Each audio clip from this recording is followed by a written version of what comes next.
Thank you for that. I feel like I need that energy today because of the topic that we're discussing here and the kind of heaviness of the general purpose of why you are here today. This is a heavy, heavy subject. When we're talking about pornography, the affiliated and associated behaviors that are connected to it, and the reason why many of you are here today. Some of you are here because you have a family member or a friend who's having difficulty with this. Perhaps you yourself are struggling. Perhaps you're here because of a church assignment. Others here because you are raising children and you want to be able to know how to best raise them in these troubling times, know how to navigate through today's media and everything that is out there. So I welcome you here. Hopefully we'll talk about some things that will be very important to you and help you in your journey. I mentioned to my son last night that even though I speak quite a lot on this subject of pornography, I do a lot of treatment of those that deal with pornography and sex addictions and discuss things in other venues with professionals and in other circumstances where I discuss this in light of the treatment processes, the assessment, the treatment modalities. Sometimes I've even addressed some of those issues here. This particular issue has made me nervous because it has to do with my own particular journey as well. It has to do with emotional issues. It has to do with our spirit, as it were, and the attitude that we approach these issues with. And so, as we go through this, I'm going to have some self-disclosure. I hope that's going to be okay with everyone. I have a couple of qualifiers as well that I want to start out with. Only fair to you to know that parts of this session will be presented from really a fairly strong Judeo-Christian perspective and in that context. And so if any of you might be offended or do not want to hear that type of reference in this kind of setting, this is probably not the best session for you. And just wanted you to know that up front. And also that although most of my discussion today will be in reference to male clients that I work with and sex addicts, those that are struggling with these issues, I've really found that these principles have pertinence to all of us and hopefully will strengthen all of us in this journey that we're on. In terms of our role as parents, I found this to be extremely helpful for me as I've raised my 3 boys. It's helped me in the context of being a husband. I've watched my wife take these principles into her own life as well. It's helped in her understanding of how to raise boys, how to tap into kind of that warrior heart, to understand why the boys are fighting like they do, and why they seem to have this necessity to compete with one another. It helps those of us that are therapists.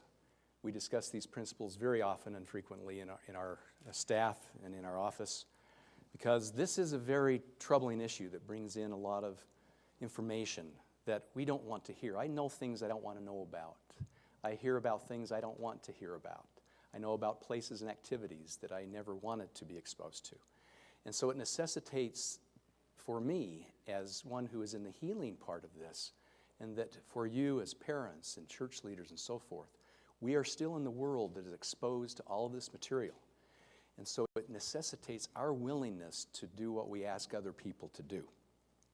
And also those of you that are here in church assignments or are helping youth in other means, hopefully you'll get some gems that may help you in your discussions with them to help them through the difficulties of navigating through these issues as well. It may help also, it has for me in dealing with other issues in my life, not just to deal with my own sexuality in navigating that, but also with other compulsions, dealing with our fears, dealing with our insecurities perhaps. And so hopefully this will be integrated into all parts of your life. The other part that I want to make very clear is that I'm going to be talking about an attitudinal shift.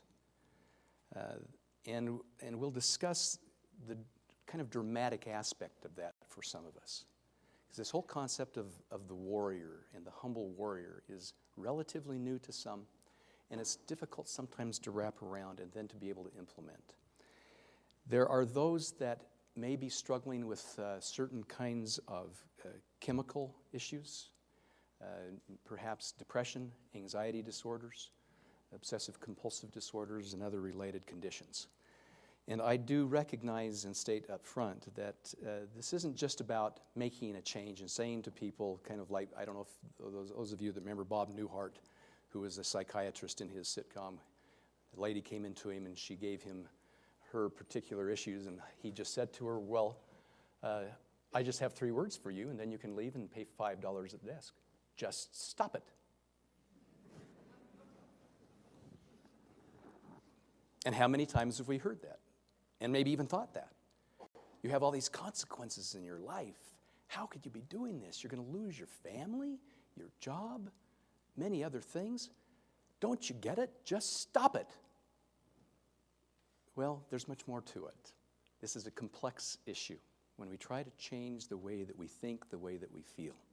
And I recognize that it's important for those that may be struggling with those kinds of issues to have an appropriate assessment, to be able to get the professional help that's needed medically and counseling-wise in order to then be able to move through these issues. Nonetheless, I found that these principles are helpful even with those that are struggling with chemical dependencies and chemical problems within the brain. And the other qualifier is this, and that is that I recognize that humility is, in the context of recovery work, and really in life in general, that humility is at the core base of our ability to change. To truly be able to shift and change our attitude, our spiritual perspective, our mind, the way that we've understood things in our life, humility is absolutely the key. And so, most of our discussion today will actually be around the warrior concept, and I want you to know that. We could take another couple of hours and discuss humility because of its importance. But I want you to know that humility is the foundational strength of the warrior heart. Without the humility, the warrior is unleashed and becomes dangerous. The warrior then has no boundaries. That is the raping and the pillaging warrior that we'll not discuss today. But the humble warrior is able to then contain that power of the warrior and get focused on where he needs to go. In the context of recovery work, many of you who have been through the 12-step programs or exposed to it know that there's certain language used in discussing humility. It's the other term is powerlessness, to then surrender to your higher power. And that humility really precedes and sustains recovery. Some people will begin to get complacent through the recovery process, thinking they don't have to really do all the work anymore. They get feeling a little bit self-confident, lose the humility perspective, and then that's when relapse occurs. And so it's being able to sustain this sense of humility throughout the process of becoming the warrior and the recovering man and woman. This flies in the face of the context that I can do this alone. That is one of the major traps in recovery, is saying, I can do this by myself. I don't need anyone else's help. That usually indicates an issue of pride, that I don't need to have anyone else's perspective. I know enough. I can't be taught anymore. I've read it all, I know it all, I've heard it all, now I just need to implement it by myself. And I would just say that the humble warrior resists that. And surrendering is also a difficult thing for some people to perceive and to understand. Surrendering is not giving our will over. Surrendering in recovery is more like the warrior, the soldier, who is standing there in front of his captain. He sees the opposition. He sees the front lines of the enemy. And then he turns to his captain. He doesn't raise the red or the white flag surrendering to the enemy or to the opposition. But he turns to his captain and he salutes. And he says, "What would you have me do?" That's what the humble warrior does. That's what surrendering is. And that captain can be, in the context of recovery, the higher power that's discussed, a concept of God, surrendering to a program, the therapeutic prescription, the plan that is given, surrendering to the concept of a group, the band of brothers that come together in the group where there's accountability, giving ourselves over in humility to that process. So why do we need to develop a sense of power that comes from the warrior view and feelings? We're dealing with so many forces in this world, forces that we all know about. That's why you're here today. There are the external forces and influences, of course, that we talk about, the internet, the media, willing partners to engage in sexual activity. There's the dual nature of man that most of us understand. There's the spiritual part that understands one's kind of divine destiny, has a sense internally of a divine perspective of self-worth. But that other part that is known as either carnal or worldly or evil, where there is that kind of draw and lure to the forbidden, to the sensual part of us, to the physical part, our cravings, our desires. And that duality is warring within us. All we have to do is look at the stories that are out there that we're all kind of drawn to. Lord of the Rings, the figure of Gollum. My boys kind of think that I look like Gollum sometimes. Especially when I start saying pretty. I don't know about my looks. I don't have hair like Gollum doesn't. But also within me, I know there is a duality. There's a part of me that wants to do what's right and good, wants to be that humble warrior, but there's another part of me that is sensual, that wants what it wants when it wants it, that still is a bit adolescentish. I want to do it. I feel like it. And so that's another part of what we need to do to fight it. Again, these external forces. Then the physical part. There's the natural part within us, the natural arousals that we feel, the natural neurotransmitters that we experience, the sexual experience itself that we have been given. It's a God-given gift to have those desires. The arousal is supposed to be there. We're supposed to be sexual beings. And so it becomes a visceral, a physical thing as well as emotional. And so we have the adrenaline, we have the endorphins, we have the natural dopamine and opiates that are produced in the body during sexual arousal, whether it's for something that is appropriate and healthy for us or whether it is something that is going to be detrimental to our spirit and to our sense of propriety and what is right and good. And then if we give in to those physical feelings and to use them in order to cope and deal with life, then there can become a dependency and then the addictive process that we see. There are other forces that are there as well. I've discussed these forces here in another setting. There's an acronym we use called BLAST: bored, lonely, angry, stressed, and tired. Those are very typical emotional triggers for those that have relapses and for those of us that struggle with any kind of compulsive thought or behavior. In order to cope and deal with life, we many times go then to those things that are going to help us self-medicate and feel better. Others are anxiety, stress, the demands of life, victimization. This is very toxic for me. If I get into any of my kind of poor me attitude, my sense that I'm overwhelmed, I felt that a little bit this last week. So for me, and we'll talk about the daily rituals, it was very important for me to go to the gym, get on a spinning bike, put on my headphones, and listen to the Eagles song, Get Over It. I turn on the tube, and what do I see? A whole lot of people saying, don't blame me. They point their crooked little fingers at everybody else.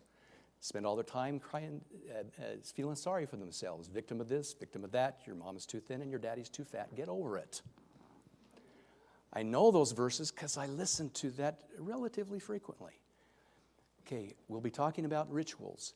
That may not help for many of you. For me, it resonates with my soul and kind of kicks me in the rear end, says, step up, Dan, quit your belly aching, quit your whining, and do what you know you need to do. And sometimes just by getting into that mode, I feel differently. Sometimes it's difficult if I haven't had enough sleep, so then I am determined to get my sleep, and we'll discuss those other things. Laziness, just kind of a natural sense of not wanting to do it. Depression, that I've talked about before, low self-worth. Addiction creates low self-worth. Hopelessness, a sense that I can't do this anymore because how many times have I said I will stop? This is the last time I'm going to do it. And then, sure enough, in a few days, I have the cravings and I'm back to it. It's real easy to get a sense of hopelessness. God's not there. Nobody really cares. Nobody understands. And then there's the fear. I heard just a couple of days ago, not that I listen to Dr. Laura all the time, but she was on the radio. And she said, go ahead and feel the fear. Fear it a lot. Fear it really a lot. But then do it. It's kind of like, stop it, isn't it? But sometimes when the rubber hits the road, we do have to just say, I'm going to do it even though I fear. And then complacency. Complacency is a real killer. It's one of those subtle things that sabotage recovery work. Not letting ourselves just kind of getting into the rhythm of easiness. When we don't have those cravings anymore, then do I really need to do my dailies? My answer is absolutely. I had to do mine this morning. My soul needs those dailies that we'll discuss. So what do? We create a counterforce. And that's really what this warrior concept is about. That is turning down, as Dr. Jess Montgomery says, turning down the addictive drum beat that goes on inside. And many of our men describe it, and women describe it as a very loud drum beat. It's bringing down the drum beat and creating another drum beat. This is not just white knuckling. This isn't just willpower, because that only goes so far. This isn't just stopping the behavior. This is an attitudinal shift and change. It's an actual emotional and visceral shift within us. And for change to be permanent, we need to create a sensation, a new neural pathway connected to our healing thoughts, our positive thoughts, our humility thoughts, our warrior thoughts. And it's creating an empowering spirit and energy.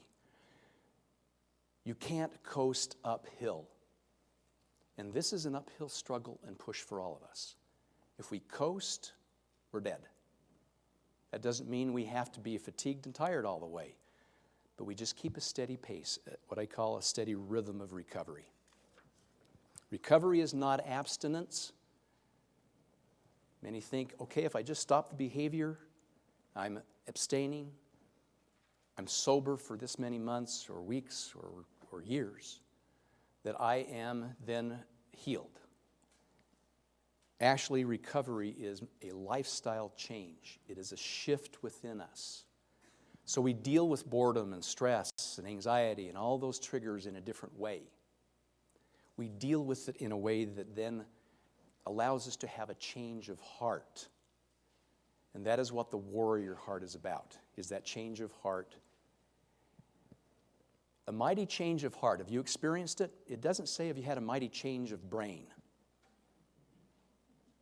Have you had a mighty change of thoughts? Is that important? Is that a part of it? Absolutely.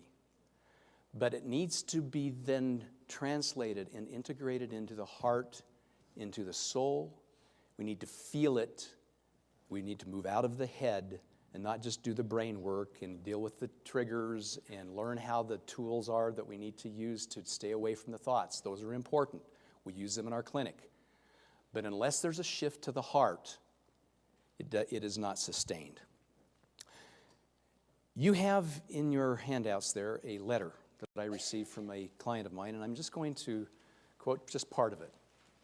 And that letter is the entirety, and you can read it later, but this is just the excerpt that I want us to focus on.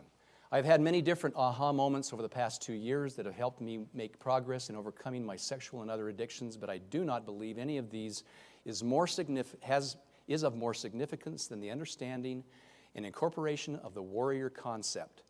What I have learned is that being a warrior is not about competing through aggression, but rather about competing through humility. For me, the competition is for my soul, my marriage, and my family. Warrior language. We have it all around us. The signature hymn of the Tabernacle Choir is what? The Battle Hymn of the Republic. It's a war hymn. It's for fighting for a cause.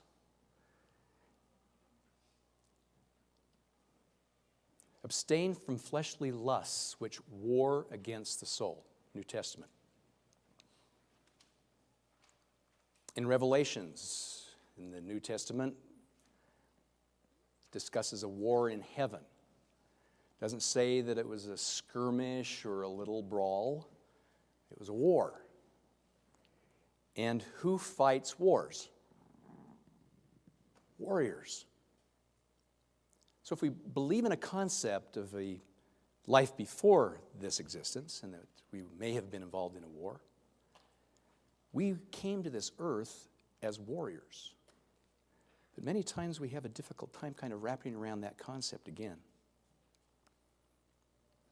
In the book Wild at Heart by John Eldredge, and some of you may want to pick that up, you have a reference to that on the back sheet of your handout.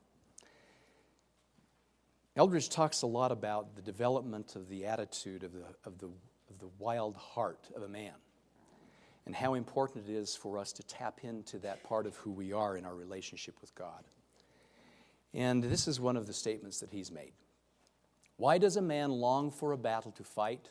When we enter the story of Genesis, we step into a world at war. The lines have already been drawn. Evil is waiting to make its next move.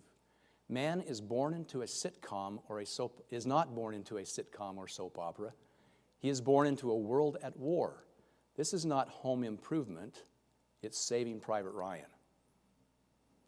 And I think we feel that. We know that. That's why we're here today. We're in a world at war. If you don't think so, just see what the pornographers, the purveyors of pornography, and others that are trying to pull our youth and others into their world are doing. They are aggressive.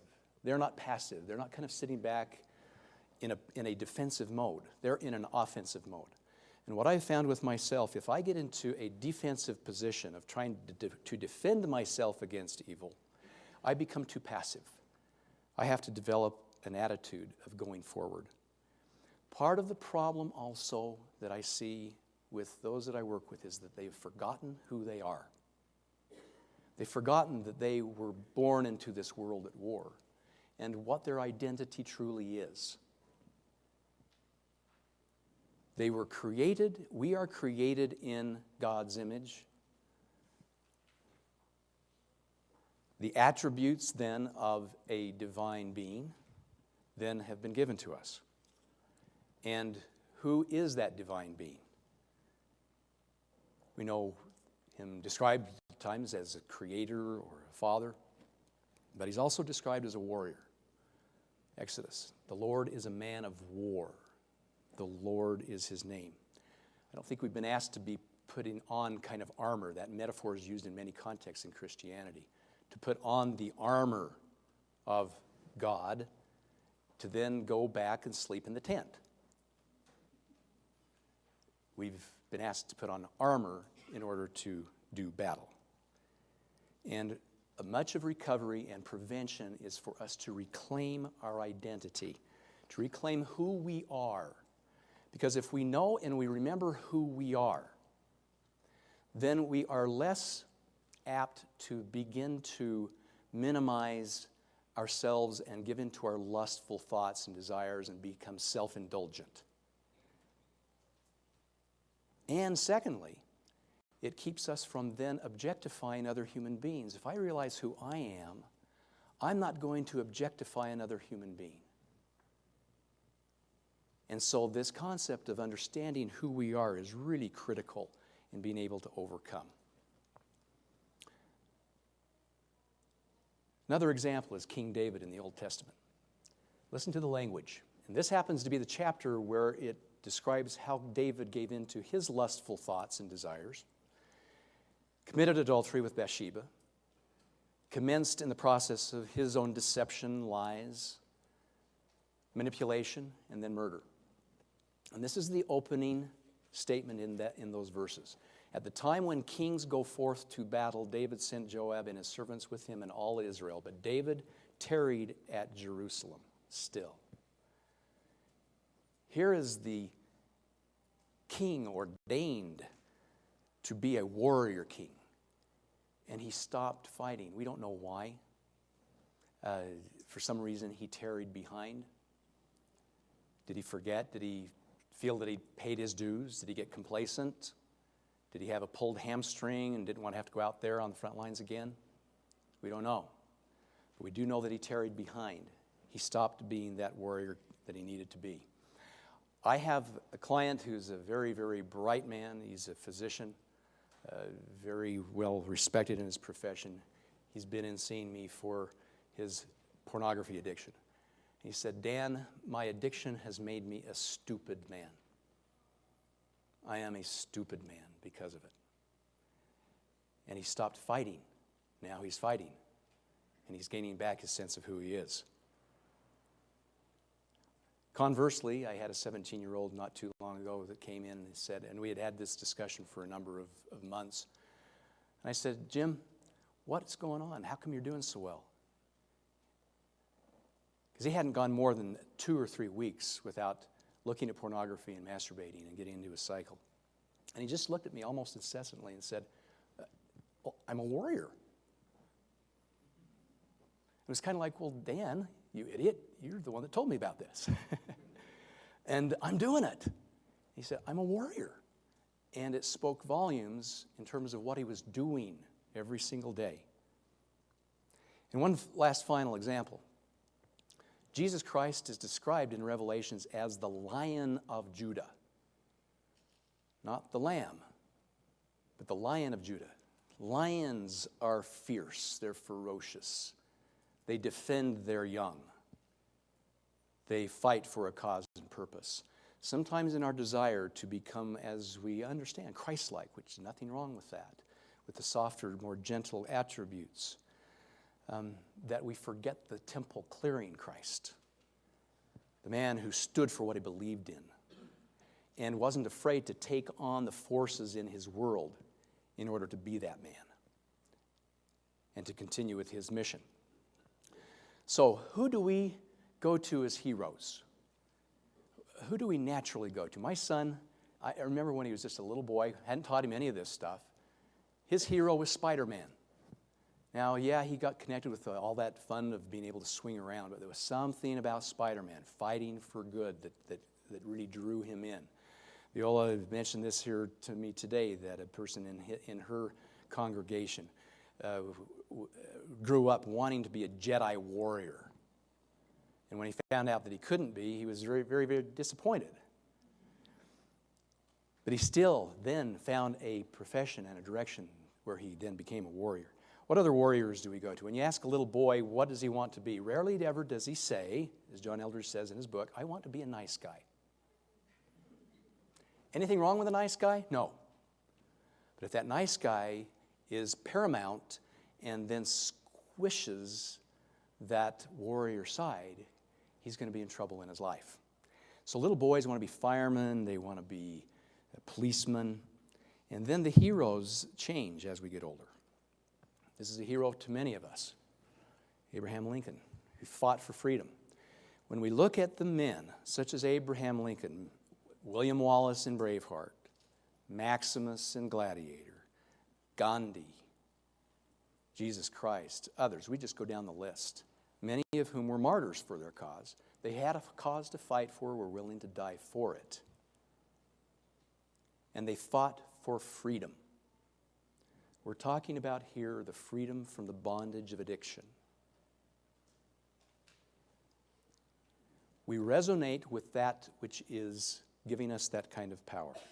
We resonate with that true self within us. These kinds of discussions resonate with the heart of men and with women. My wife has latched onto these concepts as she's read these books as well. I'd like for us to watch for a moment a clip. Some of you have seen this. It's from the movie Braveheart. And this particular clip is seen in the original and the edited version, by the way. The setup is that the Scots of Scotland for centuries had been under the atrocities of the King of England, and that Longshanks was the king at this time. They'd lost their freedom. They stopped fighting for what they knew they could be and what they wanted. In fact, they forgot who they were. They would go into a battle setting like what we're going to see here and just negotiate with the English so that the lords and the clansmen, clan leaders, could get more land and more power. William Wallace has a different vision. He has a vision of freedom for his people. And so this clip here indicates it's the first battle that the Scots had with the British where they actually were victorious. And in the beginning part of this scene, you'll see most of them didn't want to fight. But he gives them a stirring speech to bring them back to the sense of who they were and who they could be and a cause to fight for.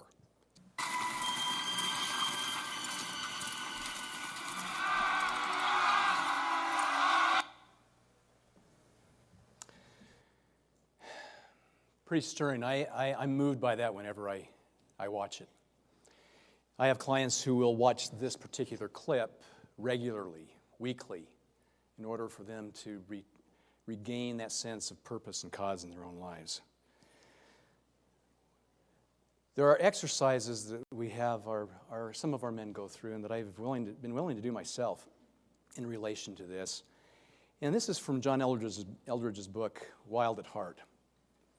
He's speaking of boys and what we resonate with as little boys and as girls in their relationship with the boys. There's a photo on my wall of a little boy about 5 years old with a crew cut, big cheeks, and an impish grin. It's an old photograph and the color is fading, but the image is timeless. It's Christmas morning, 1964, and I've not opened what may have been the best present any boy received on any Christmas ever.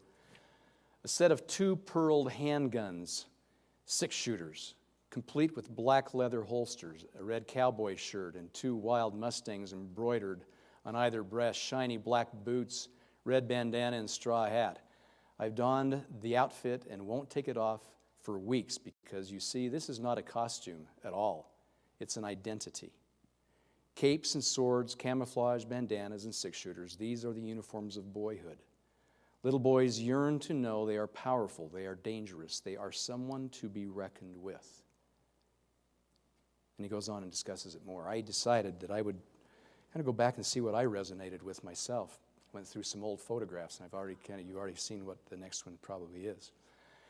One of the first photographs I came across was one of my earliest memories. That's me. About 3 years old or so. I remember that and how it felt as I was looking for my heroes. And one of those heroes was my father, who was a man of few words, but he took time to spend with his young boy doing what he knew best, and that was how to work. He was also a boxer. He taught his young boy how to fight, how to box. And I remember hearing and understanding and learning certain lessons from him. And this is my dad, before I was ever thought of. And when I see this, I get emotional. Because this man didn't know anything about the warrior concept. He was just doing what felt natural to him to teach his son. It was in the context of these battles that we had together, him on his knees, fighting, even bloodying each other, pushing through the pain. He taught me a few things that I still remember, and I would say to you fathers, to you grandfathers, to you women, encouraging your men in your life to have influence in the lives of your kids. Take time to spend these moments. Teach. You may not think you're getting through, but you will. I was taught to never start a fight, but if I did, end it quickly. I was taught to never, ever beat up on someone who was an underdog. In fact, defend the underdog. And then probably one of the most important things, I remember the teaching was respect women. Learn to fight for their virtue and to defend them. I had 3 sisters, and so I spent a lot of time defending them. We have to learn how to push through the pain. Find our identities again. Find our heroes. And this may be painful for some because some didn't have a father relationship this way. And so there can be a feeling of being hurt and a longing for what they missed. But there are heroes that you have and that you can find in your life to connect with that have those attributes and have taught those things. But it takes time to push through. What stories are we drawn to? Men, you know what stories there are. Lord of the Rings. There's a discussion in Lord of the Rings where Frodo, who has been given the ring, says, I don't want to do this. Why was I given the ring? And Gandalf basically says to him, stop whining. This is your lot, and there are greater things for you. Just remember who you are. What are the other movies? When I grew up, Ben-Hur, Braveheart here, Gladiator, Glory, the greatest story ever told, Independence Day. For me, my earliest memory of a movie that moved me was that of Spartacus. Remember Spartacus? I don't know that we have time. I don't think we have time to look at this particular clip because I'd like to show the other one in a moment. When I speak of Spartacus, anyone have can you tell me what scene you probably think I'm leading to here? Anybody? Am I the only one that's ever seen Spartacus? We've seen it on advertisements before. Okay, a little bit of background. This is a gladiator fight. This is pretty much what the movie Gladiator was patterned after. It's a true story of Spartacus, who was a gladiator in ancient Rome, who had it with being a slave. And he had a bigger vision of being free first for himself, and then free for his countrymen, then freedom for his wife, and freedom for his child. And this, after a campaign where they almost won, the gladiators and the slave rebellion was squelched. They're all sitting on a hill, and the general of the Roman Empire, Crassus, is disturbed because of how he senses this commitment that these slaves have to this man Spartacus that he doesn't know, he's heard about. He wants to find out who he is. And so what does he do?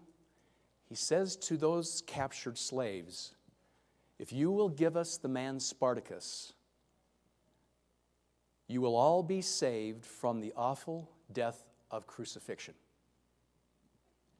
And at that moment, Kirk Douglas, who is playing Spartacus, begins to stand, and Tony Curtis, who is Antoninus, his friend, stands with him. And before Kirk Douglas can say, I am Spartacus, what does Tony Curtis say? I am Spartacus. Another man rises, I am Spartacus. And in a few moments, the whole hill is loud with, I am Spartacus. All of them joined in saying, I am Spartacus. Because we will not let this man who has led us die. And then we live. So then it proceeded to where then they were all crucified. And Spartacus himself was then hung at the outskirts of Rome. And his wife, Veronica, is coming out, a free woman. She doesn't know Spartacus is there. She has this new child in her arms. He's not yet seen his son that he's been fighting for.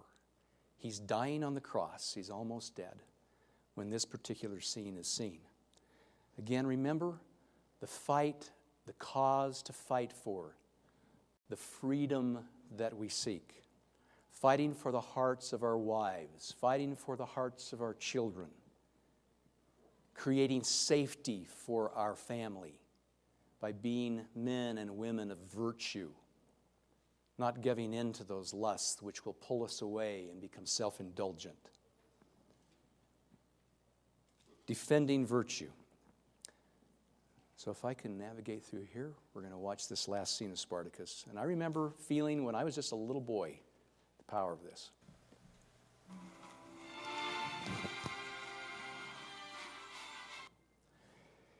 I don't know about you. I have a hard time not getting choked up every time I see it. And it is a man who dies knowing that even though he had had his problems, he wasn't always a man of benevolence. He was at one time a self-indulgent slave. He changed. He found a cause to fight for. And he left a legacy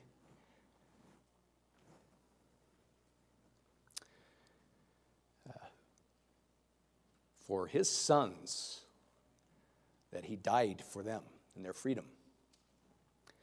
And that is the legacy that we as mothers, as fathers, need to leave with our children in this day and world today. How do we do that? Every day, and we need to close here very quickly. You have on your handout purpose of daily rituals, and this comes down to now kind of the nitty-gritty of what we do. Simply recommendations. Remember who you are. Why do we do it? To embrace our divine nature, tap into our internal energy, engage in life, cause to fight for. Motivation, can't wait for Big Mo. I call Mo a fickle friend. That's motivation. Sometimes he's there, sometimes he's not. If I had a good sleep and the people have been nice to me, I feel really motivated. Other times I don't feel motivated. But I've had to decide I have to do it anyway. Energize that desire to be free and follow the orders of the captain. Daily rituals, and I do mean daily. Be experimental. Find what works, because for every single one of us here, there will be something that will capture our heart, will resonate with it. Meditation, getting into our deeper thoughts. Pictures. I have pictures in my office that remind me of God's creations and my family. My boys are looking over my shoulder on the left and my wife on the right. Music, singing hymns. A quiet hymn doesn't work for me. I have to have something like the Battle Hymn of the Republic in my mind. Movie clips. I watch these clips frequently and others. Prayer, connecting with your higher power. Reading, poems. Exercise, a very powerful way of engaging in that energy on a daily basis. Getting out into the out of doors. Feel the sunshine on your face. Symbols around you. This is that boxing glove that my dad first gave me. This sits in my office. When I'm kind of feeling down and sorry for myself, I think of my dad. When I feel overwhelmed, I think of those lessons. We need to have those symbols around us that connect us with those feelings. Finally, the hymn from the Battle Hymn of the Republic. In the beauty of the lilies, Christ was born across the sea with a glory in his bosom that transfigured you and me. As he died to make men holy, let us live to make men free while God is marching on. I would say, again, experiment. Find those movies, find that music, find those statements which stir your heart and stir your soul on a daily basis to keep us focused, keep us engaged. And I thank you for your time and have a great day.